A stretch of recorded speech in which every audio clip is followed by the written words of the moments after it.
we want a legal document and a plan to protect that. So unless we have this, and this can only come by negotiation, by talking, as Datta says, with a calm mind and without having any kind of preconceived agendas or just destroying the whole baby before it's even born.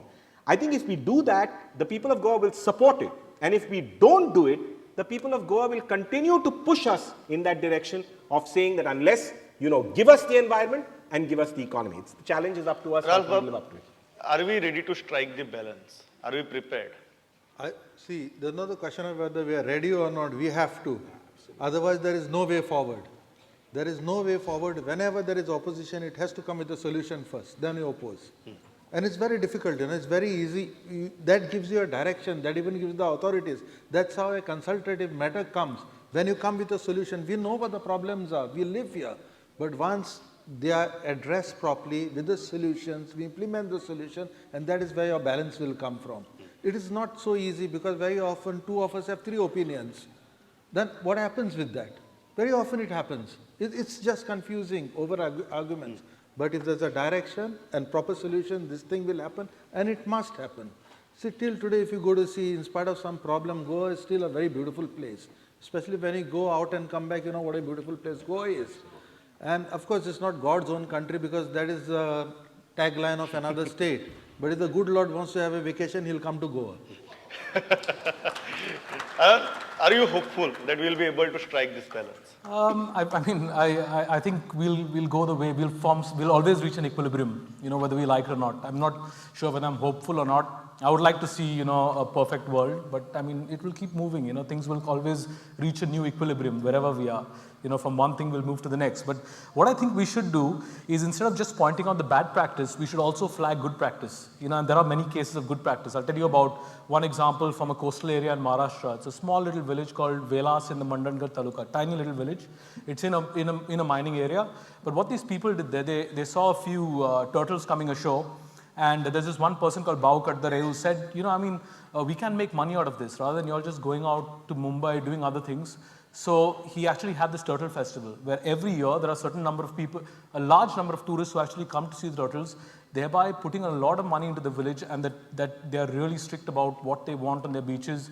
There can't be any lights, there can't be any garbage, you can't carry anything there. It's very strict, and the villagers are making money, and it's all homestay. You can't go into a hotel, and that's perfect. And you need to flag those good practices and take them forward. खंयतरी तुमी एक्टिविस्टाक संशयान पळयतात, activist तुमकां संशयान पळयतात. Confidence building exercise start जावपाची स्टेजीर आमी पावल्यात. Rule of law has to be followed. If the rule is incorrect, amend the law. But once the law, legally if you get it, the government should give full protection. And if you see now, government has come out with an investment policy, which I believe is very clear. We have very clearly said green industries will get priority. And subsequently, the investment promotion board also is formed, wherein it's fully empowered. I think the transparency is the key. We should also not allow rogue industrialists to come and exploit the system. That also should be there. We need to have a very clear policy on this. तुमची पहिली मुद्द्यावेल्यानूच लास्टाक येता. इतली सगळी debate आयकतकीर आनी इतली सगळी positivity पळयतकीर तुमगे तो नरकासूर आनी रावण लोक ताका उजो घालतले काय अजून तुका दिसता की ताकाच माळ घालतले म्हणून? I'll answer it with two points. Number one, Dr. Pachauri in his lecture today spoke of federalism as one of the key points to ensure sustainability within India. I think that we require a concept of federalism within Goa. This panchayat, that municipality, that taluka, this region, number one. Number two, तागडी घेऊन कोण बसला? सध्या तागडी घेऊन बसला तो वयर असो ते काट्यार हें धरून रावला. So that has to go off. काटो घेऊन बसला काटो ना तशें न्ही, तागडी घेऊन बसला तागडी घेऊन बसला पण काटो कट्टू धरला. That has to go off. So then that balance will come. Merely by talking it will not come. And for this purpose, together with that concept of federalism within Goa, we also require a conscious attempt to address the inequalities which permeate and inform the whole concept of Goa as we know it today. Okay. Father, you heard all these arguments, you heard all these opinions. Can that pendulum that you mentioned in the beginning, can it not swing either way? Is it possible? Yes, it is very much possible. Because Possible. the future definitely you have to co-create. One single stakeholder cannot do it. It has to be co-created. So first thing that the trust building exercise, let us start doing that. Because one thing we should understand that today, whether we accept it or not, we are in a risk society. Anything we today produce, somebody has probably rightly pointed out, today we are manufacturing everything, but with that we are manufacturing risk also. So it's not that if you are thinking that we are in a society where there is no risk, it's a utopia. We have to learn together that how to manage that risk and live together. म्हाका last एकच गजाल सांग, Oscar म्हणटालो म्हाका की debate नाल्यार तुगे कसं चलतलें काय म्हणून, पण म्हाका फुडल्या वर्सा ह्याच विशयाचेर डिबेट करपाचें ना. करेक्ट. लास्ट टाइम एकूच गजाल सांगता. हय. पहिली गजाल हांवें सांगिल्ली ती जस्ट रिपीट करता. Ecology for economy number 1. Number 2, नेगेटिव्हिजम भरपूर वाडला. पॉझिटिव्हिजम जाय, पॉझिटिव्ह अप्रोच जाय. नंबर 3, जो अपोज करता ताजी रिस्पॉन्सिबिलिटी प्रपोज करपाची. सो अपोज करता ताणी प्रपोज करपा जाय. Then only something will happen. And that's why ताका एकूच गजाल जाय. And I will end it with that. जो अप्रोच माथानी साल्डाडा कडेन आशिल्लो, we require Mathany approach for Goa today. My specific question, there are 32 springs in a village, very poor village in North Goa. Would you like to shut them down Yes, by said no. bringing jungle, concrete jungle or not? I want your answer. He has already said no. What he said, I didn't understand. कोणे म्हटलां कोणाक नाका जरी बंद केल्ल्यो, जरी जाय आमकां सगळ्यांक जाय. Exactly, that is the point. Now Okay, go. next question. Now go to Mopa and see. The government is going to close down the 32 springs there. We don't walk the talk. This question is to the gentleman from the mining industry. My question to you is, if mining has yielded thousands of crores of profits to the industrialists, the mining industrialists, and they may be justified in earning a substantial profit, a question I ask you is, why not a single mine owner or developer, I'm not talking about the rogue mine owners, those are different, has ever thought of developing ecology tourism? See, fact remains that there is nothing done to the environment, I do not accept it. What I had, in my opening remark also, I told that probably what has been done, that may not be sufficient, I mean, that was possibly not sufficient. But I do not accept that it is never possible. That's why I told that there's a distinctive feature of mining.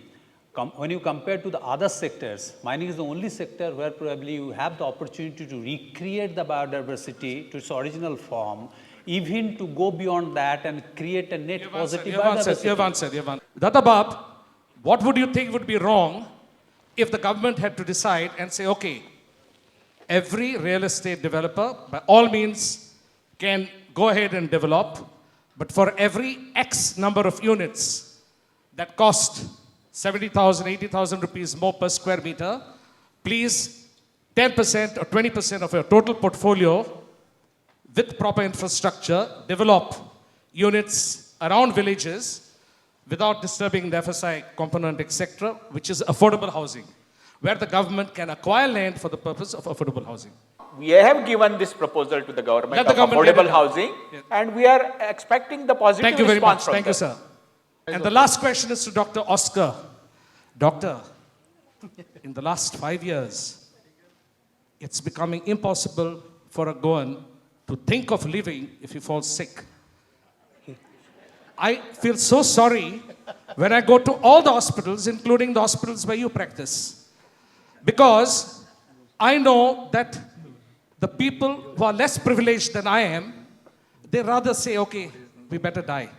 There are large number of patients, even we as private doctors treat for free, but we don't advertise it or we don't make a song and dance about it. That is part of our empathy and our relationship with the patient.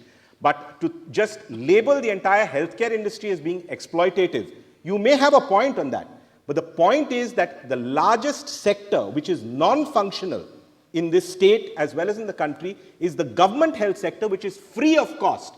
Remember that even in sub-Saharan Africa, for instance, here in Goa, we charge for a consultation about 200 or 300 rupees, which is about $4 or $5. Even in sub-Saharan Africa, a doctor charges nothing less than $10 to $15 for a consultation. And here we have government hospitals which give you free health care. You get a complete angioplasty and a complete bypass surgery at the government health sector, free of cost. But you will not be thankful for this. And there are a large number of people who use these particular services. So the point is that this is basically, since, you are a successful doctor making money, so let me get at you. So that argument really comes from there. Okay. I would really like every speaker to say, either we are saturated or we have space. Yeah, so to answer the lady, whether we have reached, whether the answer is yes or no, I mean, yeah, if you just ask me for an answer like that, I'm just going to say, yes, we have reached carrying capacity, but the answer is, it's always on a scale of gray, whether we like it or not. Yeah. Like if you asked, like, as I said, we've got a shifting baseline. And if you asked, someone in a previous generation, where the environment was much better, he would still say, yes, we have reached our carrying capacity. I will add to that. I cannot answer this as yes or no. I will probably add to that. I can understand the anxiety and the angst of that particular argument. What happens is, as a doctor, probably that's one of my, if I look inward, as a doctor, frankly speaking, I don't depend on the environment to earn my living. You got it? As an artist, as a painter, as a journalist, you don't require the environment to depend, you don't require the environment for you to make a living. Whereas, as an engineer, as an architect, as a miner, as a, whatever else, you require the environment to make your living. So therefore, the perception of whether we have reached carrying capacity or not would change. For instance, for me, when I see all the environmental degradation around, I'm going to say, yes, of course we've reached. But somebody else is not going to look at it that way because his livelihood, his company's livelihood, his employer's livelihood is dependent on the environment. So at the end of the day, we can't have these black and white answers. We've got to swim in this ocean of gray and come out with some kind of solutions. I've got 2 points to make. I'm Bruce Fernandez. I'm an engineer. I've been practicing in Goa for the past 20 years. And I was also part of the original GPA that brought the regional plan down. What I'd like to say is that a lot of conversation has been happening about the economy and sustainability and balance. But is our ecology, is Goa, is its environment a byproduct? Is what we have to ask. We all are looking at it as a byproduct. We're negotiating it as a byproduct. We're not looking at it as a primary thing. It is the irregularities of the people who are in governance. It is the irregularities of the people who are in business and in industry. They did not regulate themselves.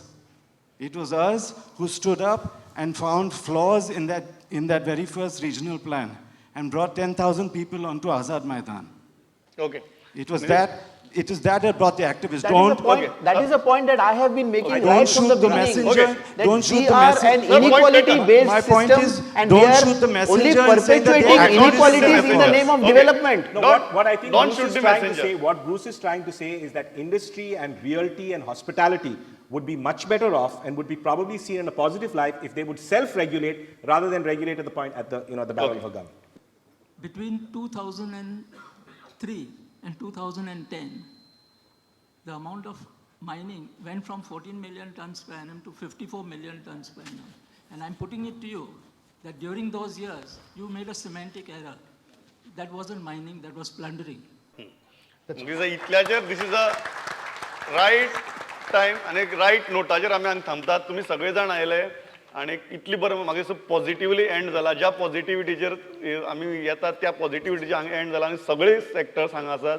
खूब बरी गजाल आणि वेळ जावन सुद्दां तुमी सगळे जाण हांगा आयकले आमचे.